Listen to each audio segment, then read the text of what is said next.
23వ అధ్యాయము. శ్రీరంగ క్షేత్రమున పురంజయుడు ముక్తి నొందుట.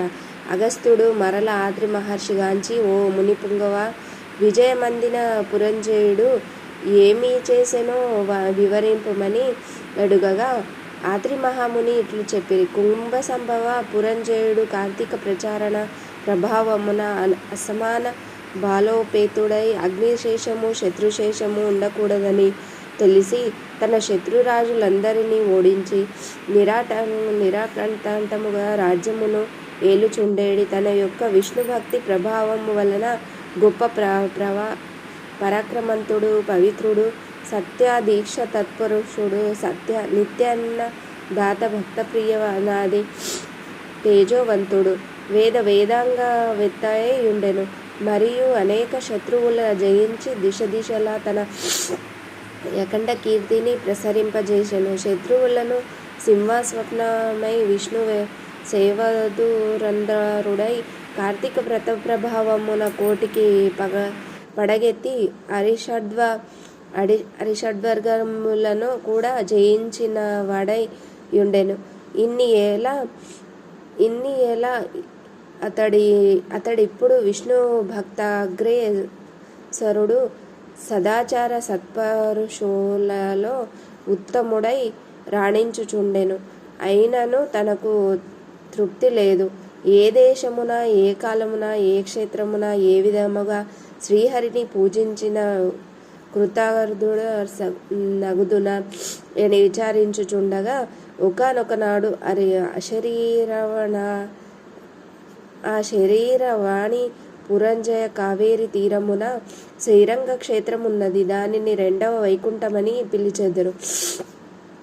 నీ వచట కేగి శ్రీరంగ స్వామిని అర్చింపుము. విని సంసార సాగరమును దాటి మోక్షప్రాప్తి నొందుదు అని పలికెను. అంతటా పురంజయుడు ఆ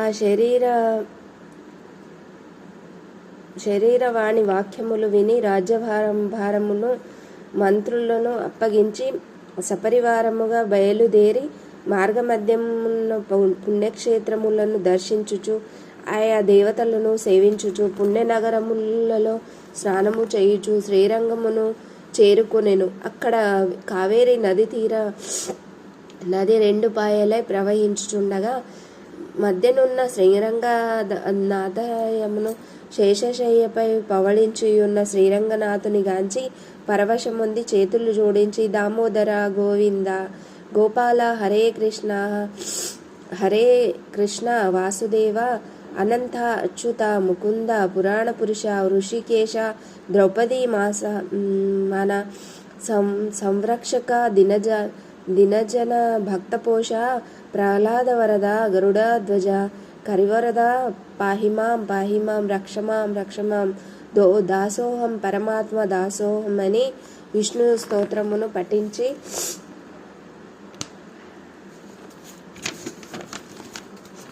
కార్తీక మాసమంతయు శ్రీరంగమున నందే గడిపి తదుపరి సపరివారముగా అయోధ్యకు బయలుదేరెను.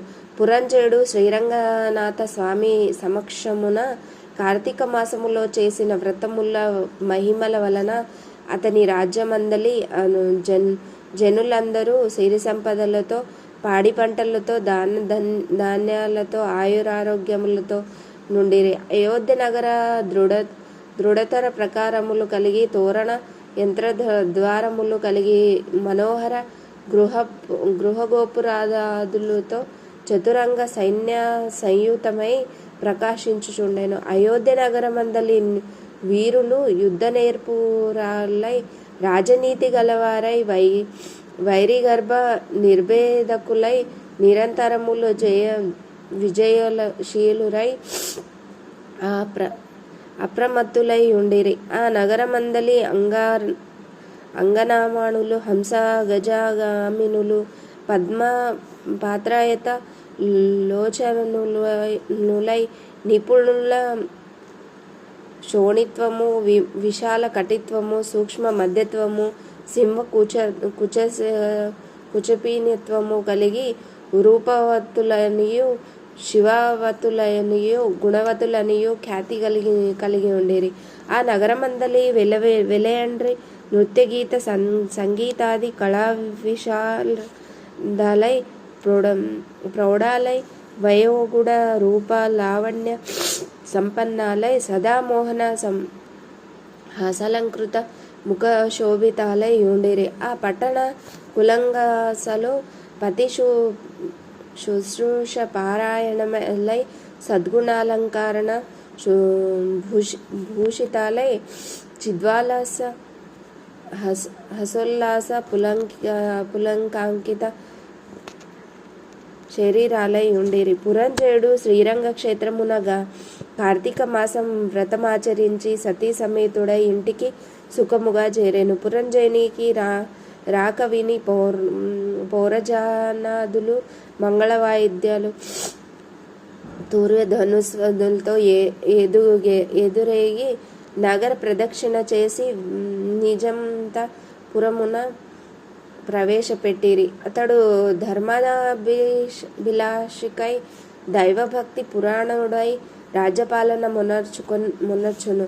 కొంతకాలమునకు గడిపి వృద్ధాప్యము